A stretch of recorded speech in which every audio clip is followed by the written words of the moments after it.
اچھا، ام المومنین سیدہ عائشہ رضی اللہ تعالی عنہا سے ایک روایت ہے، فوائد الفوائد شریف میں ہے، کہتے ہیں ایک دن حضور علیہ السلام کا دریائے رحمت جوش میں آ گیا، مجھے کہا عائشہ جو مانگنا ہے مانگ لو، جو مانگنا ہے مانگ لو۔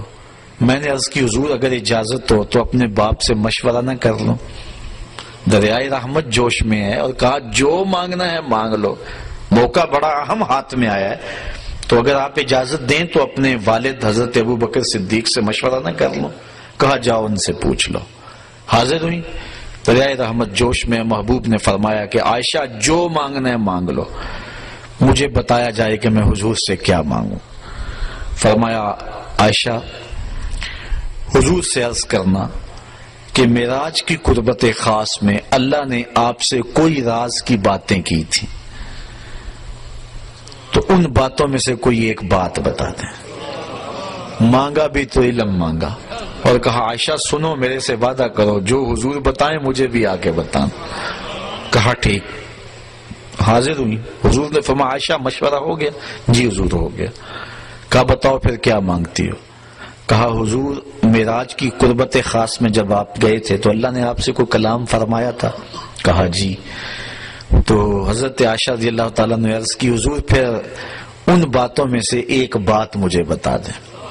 حضور مسکرا پڑے، اس بات پہ بھی مسکرائے ہوں گے کہ میرے یار غار کا انتخاب کیسا ہے، اور اس بات پہ بھی مسکرائے ہوں گے کہ اگر راز کی بات بتا دوں پھر راز راز تو نہ رہا، لیکن خود ہی پہلے وعدہ کیا تھا جو مانگو گے دوں گا۔ تو حضرت عائشہ نے عرض کی حضور مجھے ان باتوں میں سے ایک بات بتا دیں۔ تو حضور فرمایا عائشہ سنو، پھر جب میں قربت خاص میں پہنچا میرے رب نے مجھ سے جو خاص باتیں کی ان میں سے ایک بات یہ کی، اے محبوب آپ کی امت میں سے اگر کوئی شخص کسی شخص کا ٹوٹا ہوا دل جوڑ دے گا میرے اوپر لازم میں بغیر حساب کے جنت عطا کروں گا۔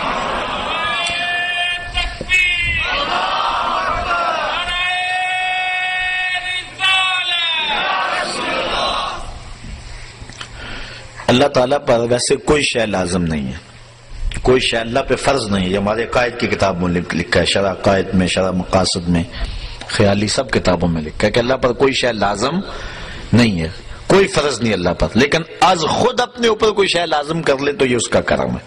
تو کہا یہ بات میں اپنے اوپر فرض کر لی ہے، لازم کر لی ہے کہ جو شخص کسی شخص کا ٹوٹا ہوا دل جوڑ دے بغیر حساب کے اسے جنت عطا کروں۔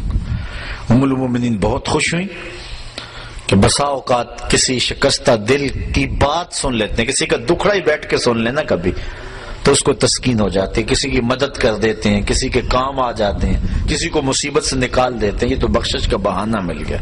اپنے والد گرامی کے پاس حاضر ہوئی، کہا ہاں عائشہ حضور سے پوچھا؟ جی پوچھا۔ کیا بتایا حضور نے؟ تو کہا کہ حضور نے یہ بات کہی ہے۔ ام المومنین بہت خوش تھی، لیکن سیدنا صدیق اکبر نے جب سنا تو زاروں کے تار رونا شروع کر دیا۔ ابا جی یہ بات رونے والی تو نہیں، بسا اوقات دکھیوں کے ہم کام آ جاتے ہیں، پریشان حالوں کی دل کی جو ہے وہ شکستگی دور کر دیتے ہیں، یہ تو بخشش کا بہانہ ہاتھ آ گیا۔ کہا عائشہ اسے معکوس بھی پڑھو، تصویر کا دوسرا رخ بھی دیکھو، اگر کوئی کسی کا ٹوٹا ہوا دل جوڑ دے بغیر حساب کے جنت میں جائے گا، اور اگر کوئی کسی کا دل توڑ بیٹھے تو پھر تو سیدھا جہنم میں جائے گا۔ اس لیے میں ڈرتا ہوں کہ ہم سے کسی کا دل نہ ٹوٹ گیا۔ آج کے معراج النبی کے موضوع پہ ہونے والے اس اجتماع سے یہ درس لے کر گھروں میں پلٹنا، ہو سکے تو کسی کا دل جوڑ دینا، لیکن کسی کے دل کی شکستگی کا سامان نہ بننا۔ میرے اور آپ کے آقا و مولا نے تو یہاں تک احتیاط فرمایا اپنے گوشت کی خوشبو سے ہمسائے کو تکلیف نہ دو، یا تو تھوڑا سا پانی زیادہ ڈال لو اور شوربے کی پیالی غریب ہمسائے کے گھر بھی بھیج دو، اور اگر یہ نہیں کر سکتے تو ایسے زاویے اور ایسے وقت میں کھانا پکاؤ جب ہمسائے کے بچے سو چکے ہوں، چونکہ بچے اٹھ کے ضد کر بیٹھے اور ماں باپ سے انہوں نے مطالبہ کر لیا، غریب ماں باپ استطاعت نہیں رکھتے، تو بتاؤ ان بچوں کے دکھ کا علاج کس کے پاس ہوگا؟ وہ کیا کسی نے کہا نا دوپہر کو سلا دیتی ہے بچوں کو وہ اس ڈر سے گلی میں پھر کھلونے بیچنے والا نہ آ جائے۔ لیکن ہم نے ان لوگوں کے درد کو کبھی سمجھا؟ عید کے دن بھی بیوہ کا یتیم بچہ آلو چھولے بیچنے پہ مجبور ہوتا ہے، کبھی بسوں کے اوپر چھوٹے چھوٹے بچے پانی بیچتے اور کنڈکٹروں کے دھکے کھاتے ہوئے دیکھیں.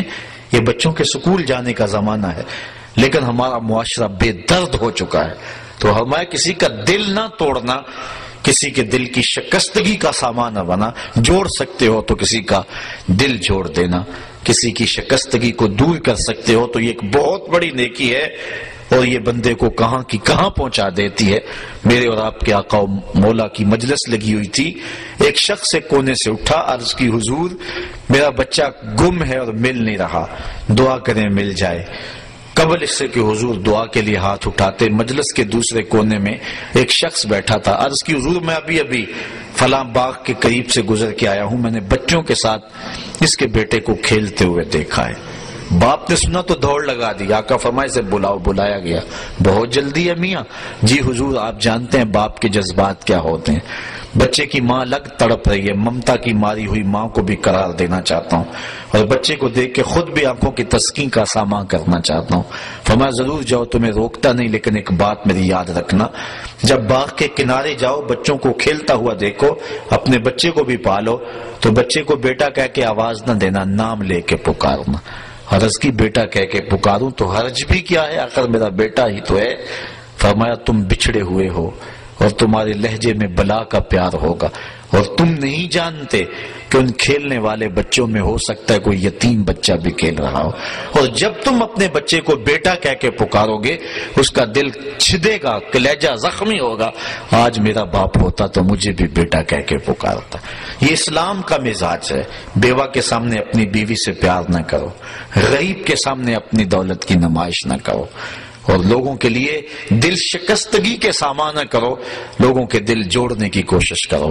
تو کہا عائشہ میرے رب نے مجھ سے جو باتیں کی ہیں ان میں سے ایک بات یہ ہے، آپ کی امت میں سے اگر کوئی شخص کسی کا ٹوٹا ہوا دل جوڑ دے تو میں نے اپنے اوپر لازم کر لیا ہے کہ بغیر حساب کے اس کو جنت عطا فرماؤں گا.